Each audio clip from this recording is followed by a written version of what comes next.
NHK에 따르면 지난 5일 하루 기준 도쿄 내 확진자가 143명으로 사상 최대를 기록했습니다. 이로 인해 도쿄의 누적 숫자가 1034명이 되었는데 중요한 것은 64%가 경로를 확실하게 알 수 없다는 것이었습니다. 그런데 더 놀라운 건 도쿄 인구 1350만 명 중 진단검사를 받은 사람은 4000명이 채 되지 않는다는 것입니다. 아직도 본격적으로 검사를 실시하지 않고 있는 상황에서도 이 정도 숫자가 나온 것은 지금 도쿄 내에 얼마나 확산됐는지를 보여주고 있습니다. 이제서야 일본 정부는 긴급사태 선언을 준비하고 경미한 환자들을 호텔에 수용하며 병상수를 확보하고 있습니다. 일본은 검사에도 소극적이었지만 한국을 포함한 다른 국가들이 하고 있는 재택근무도 이루어지지 않고 있습니다. 지금도 도쿄뿐만 아니라 일본 대도시 근무자들은 대부분 여전히 사무실로 출근하고 있습니다. CNN 비즈니스는 세계적인 경제대국 일본에서 재택근무가 이루어지지 않는 이유가 일본 회사 중 80%가 재택근무를 시행할 역량이 되지 않는다고 했습니다. 대부분의 회사가 여전히 팩스를 사용하며 전자서명이나 자폐서명 대신 회사 도장을 사용해 문서를 승인하고 있다는 것입니다. 또한 긴급사태 선언이 나오지 않았기 때문에 기업은 사무실을 폐쇄할 필요성이 없으며 일본 노동자 대부분이 서비스직에 종사해 재택근무가 현실적으로 불가능하다고 했습니다. 이 때문에 일본의 출근 지하철은 감염의 위험에도 여전히 북새통을 이루고 있습니다. 이하타 켄바로 고베대병원 교수는 지난 4일 미국 CNN 방송과 인터뷰에서 도쿄가 뉴욕의 전철을 밟을 수 있다며 현재 추세가 지속되면 절망적이라고 말했습니다. 이하타 교수와 일본의 많은 전문가들은 검사의 확대가 필수적이라고 했지만 일본 내 검사는 여전히 지지부진한 상태입니다. 아베 총리는 하루에 9,000건도 가능하다고 했지만 지금 1일 평균 1000건밖에 시행되지 않고 있습니다. 일본 내 전문가들은 실제로 9,000건의 검사를 할 수 있는 시스템이 현재 일본에는 없다고 말하기도 했습니다. 이에 아베 총리는 긴급사태 선언을 수차례 예고했지만 경제적 타격이 막대할 것이라는 우려 때문에 아직도 선언을 미루고 있습니다. 고이케 유리코 도쿄도지사는 NHK의 일요토론 프로그램에 출연해 국가의 결단이 지금 요구되고 있다며 아베 총리에게 긴급사태 선언을 강하게 촉구했습니다. CNN과 블룸버그 등 미국의 언론들은 그동안 일본이 소극적인 검사로 확진자 수가 많이 나오지 않았다는 의심을 해왔습니다. 심지어 지난 5일 주일 미국 대사관은 일본에 일시적으로 머무르는 미국인들을 빠른 시일 내에 귀국하라고 권고했습니다. 그 이유는 일본 정부가 폭넓은 검사를 하지 않고 확산 정도를 알기 어려운 상황이며 앞으로 감염이 크게 늘 경우 일상적인 의료 서비스를 제공받기 힘들 수 있다는 것이었습니다. 미국 정부 언론은 대규모 검사와 투명한 정보 공개로 한국을 모델로 한다며 신뢰했지만 일본의 상황은 지속적인 의심과 비판을 해오며 믿지 못하고 있습니다. 여기서 일본 내에서 나오는 탄식은 왜 일본은 가장 가까운 이웃나라 한국에 도움을 요청하지 못하냐는 것이었습니다. 한국은 세계에서 가장 정확하고 많은 양의 진단키트를 생산할 수 있고 가장 성공적인 방역 모델을 가지고 있다고 평가받았습니다. 한 방송에 나온 일본 전문가는 일본은 지금 검사 시스템이 제대로 갖춰지지 않았다고 시인하며 한국에게 검체를 보내서 분석하게 해야 한다고 주장했습니다. 그는 한국은 비행기로 1시간밖에 걸리지 않는다고 했습니다. 실제 핀란드는 비행기를 통해 검체를 보내 24시간 내에 해결해달라고 부탁했고 한국은 이를 12시간 만에 핀란드로 보내줬습니다. 지난달 일본 노벨상 수상자 야마나카 신여 교수는 얼마나 답답했던지 한국의 머리를 숙여서라도 정보를 받으라고 할 정도였습니다. 일본은 지난해 수출 규제로 인해 불편한 관계가 된 한국을 비판만 해오다가 이제는 부탁하지도 못하는 상황에 놓이게 되었습니다. 심지어 이제 그동안 아베 총리를 지지하며 한국을 비판해왔던 일본의 우익 언론과 집단들도 한국을 칭찬하고 있습니다. 늘 한국에 대해 공격적인 보도를 해왔던 산케이 신문은 한국의 철저한 검사를 모범 사례로 소개하며 감염 확대가 진정되지 않는 구미 각국에서 특히 주목받고 있는 것이 4시간에서 6시간 만에 감염 유무를 판정할 수 있는 한국제 진단키트라며 한국의 키트 등의 수출이나 지원을 요구하는 나라는 100개국을 넘었다고 소개했습니다. 지난 6일 그동안 한국에 대한 역사 왜곡과 은폐에 앞장섰던 일본 사사카 재단의 한 전문가는 방역을 가장 잘하는 나라가 한국과 독일이라고 했습니다. 한국과 독일은 전체를 관리하고 파악하고 있는 이상적인 모델이라고 하면서 대조적인 나라는 일본과 미국이라고 했습니다. 특히 일본은 중증 환자들만 중점적으로 검사했기에 지금 어떻게 퍼지고 있는지 아무도 모른다는 것이었습니다.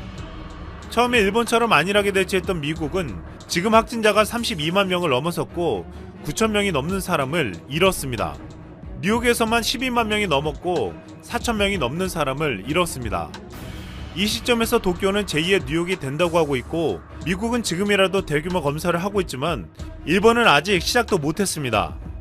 어쩌면 지금 이 시점에서 일본에게 가장 불행한 것은 한국에게 아무런 도움도 요청하지 못하는 것일지도 모르겠습니다. 한국인 최초의 미국 이민은 1903년 미국 하와이에 있는 사탕수수 농장에서 계약 노동자로 넘어간 것이었습니다. 당시 한국인 1인당 국민소득은 11달러에 불과했기 때문에 미국에서 몇 년만 일하고 돌아와도 한국에서 엄청난 부자가 될 수 있었죠. 미국이 원래는 일본인들을 노동자로 대거받았지만 걸핏하면 파업을 하는 바람에 한국인을 받기 시작하였고, 당시 수천 명의 20대 한국인 남성들이 아메리칸 드림을 위해 미국으로 향하는 배를 탔습니다. 그리고 지금 미국에는 254만 명이 넘는 한국인들이 거주하고 있는데요. 특히 LA, 뉴욕, 시카고에 집중되어 있습니다. 뉴욕의 한인타운은 맨해튼 32번가, 뉴욕의 상징인 엠파이어 스테이트 빌딩 부근에 위치해 있는데 한국 식당, 미용실, 한인마트, 한의원, 포차 등 400개에 육박하는 한인업소가 빼곡히 들어서 있고, 기업형 점포인 더 페이샵, 교촌치킨, 파리바게트 등도 자리잡아 마치 한국에 와 있는 듯한 착각을 들게 만들고 있습니다. 이렇게 뉴욕에서 한국인들의 영향력이 막강해지는 가운데 최근 한 장의 사진이 공개되면서 뉴욕 시민들이 한국에 열광하기 시작했습니다.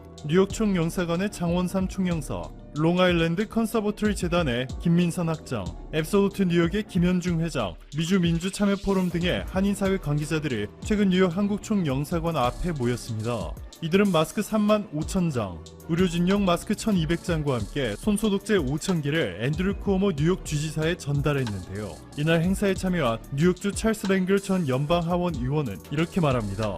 불과 70년 전 한국전쟁이 일어났을 때 한국이라는 나라가 어디에 있는지도 몰랐는데 지금 한국은 세계에서 손꼽히는 강력한 민주주의 국가가 됐다. 앤드류 쿠오모 뉴욕 주지사를 대신해, 뉴욕주를 대신해, 미국을 대신해서 한인사회가 오늘 이 구호 물자뿐만 아니라 그동안 우리에게 보여준 우정과 위기 상황에서 서로 의지할 수 있는 지원에 감사를 표한다 전했습니다. 이 소식이 뉴욕 주정부에 전해지자 쿠오모 뉴욕 주지사를 대신해서 캐시 오철 뉴욕 부주지사가 전화를 해 한인사회가 미국의 국가 위기 상황에서 이렇게 힘을 모아 귀한 의료 장비들을 기부해 준 것에 나와 쿠오모 주지사는 너무 놀랐고 또 감동했다 라고 전했습니다. 뉴욕뿐만이 아닙니다. 미국 내 한국인이 가장 많이 거주하고 있는 곳 LA에는 조선 황손인 이석씨가 도움의 손길을 보내 관심이 집중되고 있는데요. 대한제국 황족의 후손, 대한제국 고종의 서울 황제였던 의친왕의 열째 아들 이석씨는 미국 샌디에이고 한인회 회장의 초청을 받아 1979년 미국으로 이민을 갔다가 10년 만에 돌아와 현재는 전주대학교 사학과에서 객원 교수로 재직 중인데요.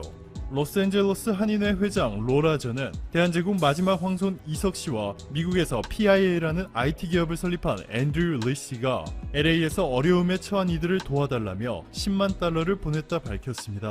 LA 한인회는 한 장의 기적, 의료진을 도웁시다 캠페인도 진행해 미국인들에게 진한 감동을 주었는데요. 최전선에 있는 미국 의료진들을 위해 LA에 있는 한국인들이 마스크 한 장씩이라도 모아 돕겠다는 취지로 만들어졌습니다. 어느덧 130만 명에 육박하고 있는 미국 내 확진자 수가 좀처럼 줄어들 기미를 보이지 않고 있는 가운데 세계 마스크 최대 생산 기업인 3M이 미국 회사임에도 마스크 부족 현상이 심각한 미국에 한인회의 마스크 기부액률은 미국 국민들의 큰 감동을 선사하기에 충분했습니다. 이를 지켜본 미국 네티즌들은 고마워 한국, 미국이 한국의 모델을 따라해 많은 생명들을 구할 수 있으면 좋겠어. 고마워 세계를 구해줘서 한국 시민들과 문재인 대통령에게 경의를 표한다 등 한국에 큰 감동을 받았다 말하고 있습니다. 자, 그런데 이런 상황 속에서도 최근 트럼프 미국 대통령은 미국은 1년에 군사비로만 1조 5천억 달러를 쓴다. 미국이 지켜줬으면 그 나라는 미국에 기여를 함으로써 리스펙을 보여줘야 한다.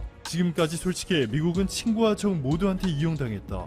이제 더 이상 안 된다. 우리를 도와달라고 말했다. 한국은 상당한 액수를 내기로 동의했다 전했고, 바로 어제 트럼프 행정부 고위 관계자는 한국에 13억 달러, 우리 돈으로 1조 5,8천억 원을 요구했고, 이를 미국의 최종 제안이라 밝히는 동시에 이를 꽤 합리적인 금액이라 표현하면서 지난번에 미국이 방위비 분담금을 500% 올리자고 한 것보다 많이 낮추었다 설명했습니다. 그런데 한국 정부는 아무것도 안 하고 있다 라며 불만을 표시했는데요. 여전히 지난해보다 무려 50%나 올린 금액으로 너무나 지나치다는 의견이 압도하고 있습니다. 지난번 10차 방위비 협상 때는 문재인 대통령이 막판에 개입해 1,000억 원이 넘는 감액을 이끌어내는 데 성공했는데 이번에도 결국에는 한국의 제안대로 10% 이내로의 합의를 만들어낼 것이라 기대를 모으고 있습니다. 노벨 경제학상 수상자인 폴 크루그먼 뉴욕 시립대 명예교수는 도널드 트럼프 미국 대통령에 대해 이렇게 말합니다. 트럼프는 징징대는 어린아이. 현재 위기의 시기에 미국이 징징대는 어린아이와 같은 남자에 의해 주도되고 있다. 트럼프의 나르시즘과 유아독전 태도는 심각한 수준이다.